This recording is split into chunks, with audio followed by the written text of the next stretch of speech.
প্রিয় শিক্ষার্থী বন্ধুরা, কেমন আছো তোমরা সবাই? আশা করি সবাই ভালো আছো। আজকে আমি প্রথম শ্রেণীর বৃত্তি পরীক্ষার একটা নমুনা প্রশ্ন নিয়ে এসেছি। এরকম প্রশ্ন পরীক্ষায় আসতে পারে। তো প্রত্যেক বিভাগ থেকে প্রশ্নের উত্তর দিতে হবে, সকল প্রশ্নের উত্তর দিতে হবে। ক বিভাগ বাংলা 25টা প্রশ্ন আসবে, 25-এর মান হচ্ছে এক এক করে 25 নাম্বার। তো প্রথমে আসবে শব্দার্থ, যেমন আতা শব্দের অর্থ কী? একটি ফলের নাম। উত্তর হবে একটি ফলের নাম। 2. ছুটি শব্দের অর্থ কী? ছুটি শব্দের অর্থ অবসর। বাদল শব্দের অর্থ কী? বৃষ্টি। প্রশ্নের উত্তর দাও। সকালে উঠে আমরা কি কি করি? সকালে উঠে আমরা হাত মুখ ধুই, দাঁত মাজি। রাতে কি উঠে? চাঁদ উঠে। 6 ঋতুর দেশ কোনটি? বাংলাদেশ। 12 মাসে কয় বছর? 1 বছর। যুক্তবর্ণ দিয়ে দুটি শব্দ গঠন করো। দন্ত নয় তো। বসন্ত, অনন্ত। দন্ত নয় দ দিয়ে শব্দ গঠন, যুক্তবর্ণ। ছন্দ, আনন্দ। কবিতার চরণ লিখো। মামার বাড়ি কবিতার শেষ চরণটি লিখো। রঙিন করি মুখ। ভোর হলো কবিতার প্রথম চরণটি লিখো। ভোর হলো। ট্রেন কবিতার শেষ চরণটি লিখো। ঝন ঝনা ঝন ঝন। কার যুগে শব্দ গঠন করো। রসুকার দিয়ে দুটি শব্দ গঠন করো। ফুল, পুকুর। একার দিয়ে দুটি শব্দ গঠন করো। ছেলে, মেয়ে। কবির নাম লিখো। ইতল বিতল কবিতাটি কে লিখেছেন? সুফিয়া কামাল।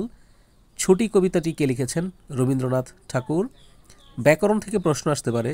পুংলিঙ্গের একটি উদাহরণ দাও। রাজা। বিপরীত শব্দ লিখো। সত্য, মিথ্যা, লাভ, ক্ষতি। সকাল, বিকাল। দেশ এর বিপরীত শব্দ বিদেশ। লিঙ্গান্তর করো। ভাই শব্দের স্ত্রীলিঙ্গ বোন। সরল শব্দের স্ত্রীলিঙ্গ সরলা। নায়ক শব্দের স্ত্রীলিঙ্গ নায়িকা। স্বামী শব্দের স্ত্রীলিঙ্গ স্ত্রী। খ বিভাগ ইংলিশ, যার প্রতিটা মান 1 করে। 25টা প্রশ্নের জন্য 25 নম্বর। প্রথমে আসবে ওয়ার্ড মিনিং। প্রশ্ন হবে এরকম: what's the meaning of the word apple? বাংলা অর্থ লিখতে হবে apple. What's the meaning of the word duck? উত্তর লিখতে হবে হাঁস। What's the meaning of the word again? উত্তর হবে আবার। What's the meaning of the word insects? পোকামাকড়। What's the meaning of the word kingfisher? উত্তর হবে মাছরাঙা। What's the meaning of the word frog? উত্তর হবে ব্যাং। তারপর হবে answer the question. What is your name? My name is dash. এই ফাঁকা জায়গায় তুমি তোমাদের নাম লিখবা। হু সেস মু? এখানে মু করলে কে শব্দ করে? The cow. Where does a parrot live? একটি টিয়া পাখি কোথায় বাস করে? ইন এ নেস্ট, পাখির বাসায়। Write the name of two birds in two little blackbirds? Two little blackbirds কবিতা থেকে দুটি পাখির নাম লিখতে হবে। One Peter and Paul. একটি পিটার, অন্যটি Paul. Fill in the gaps. Look at the dash? উত্তর হবে picture. Two little dash go, legs go. We play football in the field? উত্তর হবে field. Merit test. Write the name of two dresses? দুটি পোশাকের নাম লিখতে বলা হয়েছে। উত্তর হবে shirt, pant. Write the name of two animal? দুটি পশুর নাম লিখতে বলা হয়েছে। এখানে তোমাদের লিখতে হবে কাউ এবং lion. Do English.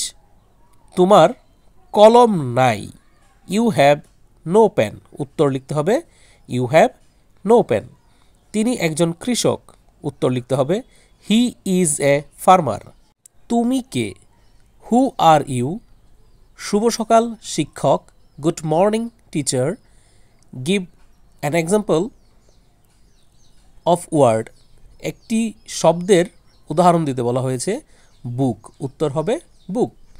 Give an example of language? একটি ভাষার উদাহরণ দিতে বলা হয়েছে, তাহলে আমরা লিখতে পারি English. Give an example of sentence? একটি বাক্যের উদাহরণ দিতে বলা হয়েছে, আমরা উত্তর লিখতে পারি I read a book. Number changing. Write is the opposite number of ox. ষাঁড়ের বিপরীত শব্দ কি? মানে অক্সেন হবে। নাম্বার থাকলে মানে আমরা এখানে বলতে পারি অক্সেন আছে, অক্স থাকলে অক্সেন হয়। Write is the opposite number of leaf, উত্তর হবে leaves. Write the opposite number of foot, উত্তর হবে ফিট। গণিত বিভাগ, যার টোটাল মার্ক হচ্ছে 50 থাকবে গণিতে। নিচের সংক্ষিপ্ত প্রশ্নগুলোর উত্তর দাও।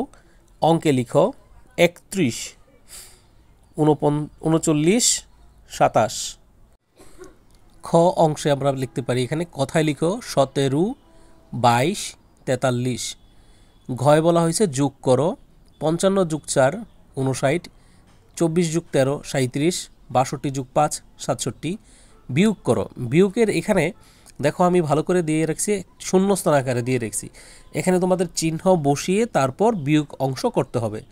যেমন 59 ফাঁকা ঘর ছিল, নিচে লেখা ছিল 22, এখানে বিয়োগ চিহ্ন দিয়ে তারপর বিয়োগ কাজ করতে হবে। সেম একইভাবে এখানে আছে কত 50, 70 বিয়োগ 70, নিচে আছে 50, বিয়োগ চিহ্ন বসিয়ে তারপর বিয়োগ করতে হবে। 3 নম্বরে ছিল 38 ফাঁকা ঘর 20, এখানে বিয়োগ চিহ্ন বসিয়ে বিয়োগ করতে হবে। 19 নম্বরে বলা হয়েছে তোমাকে এখানে যে 10 টাকা যোগ 10 টাকা সমান সমান কত টাকা, উত্তর 20 টাকা। 50 টাকা ফাঁকা ঘর 20 টাকা, এখানে ফাঁকা ঘর ছিল, এখানে তুমি ইচ্ছা করলে যোগ চিহ্ন বসিয়ে করতে পারো। যোগ চিহ্ন বসালে যোগ করে তারপর উত্তর লিখতে হবে, বিয়োগ চিহ্ন বসালে বিয়োগ চিহ্ন বসিয়ে বিয়োগ করে তারপর উত্তর লিখতে হবে। আমি এখানে বিয়োগ চিহ্ন বসিয়েছি, তারপর বিয়োগ করেছি। 50 থেকে 20 বাদ দিলাম, থাকে 30 টাকা। 100 প্লাস মানে ফাঁকা ঘর, তারপর 50 টাকা ছিল, এইখানে আমি যোগ চিহ্ন বসিয়ে 100 আর 50 যোগ করে 150 করেছি। চয় বলা হয়েছে নামতা লিখো, 5-এর নামতা লিখো। তো নামতাটা তোমরা জানো, সবাই করে নিবা। শূন্যস্থান পূরণ করো। 5 যোগ 0 সমান সমান ফাঁকা ঘর, উত্তর হবে 5। 1 10 17, 1 10 7 17 হয়, আমরা ফাঁকা ঘরে 17 লিখব। 3কে ভেঙে ড্যাশ এবং ড্যাশ করা যায়, 2 এবং 1 করা যায়। 2 নং, নিচের সমস্যামূলক প্রশ্নগুলোর সমাধান করো। 4টা অঙ্ক থাকবে, যার মান 5 করে, 4 5 20, 20 নম্বরের অঙ্ক এখানে। কয় বলা হয়েছে লিসার কাছে প্রথমে 60টি চকলেট ছিল, যদি তাকে আরও 9টি চকলেট দেওয়া হয় তাহলে তার কয়টি চকলেট হবে? সমাধান, চকলেট ছিল 7টি, আরও দিল 9টি, যোগ করে আমরা লিখব মোট চকলেট হবে 16টি।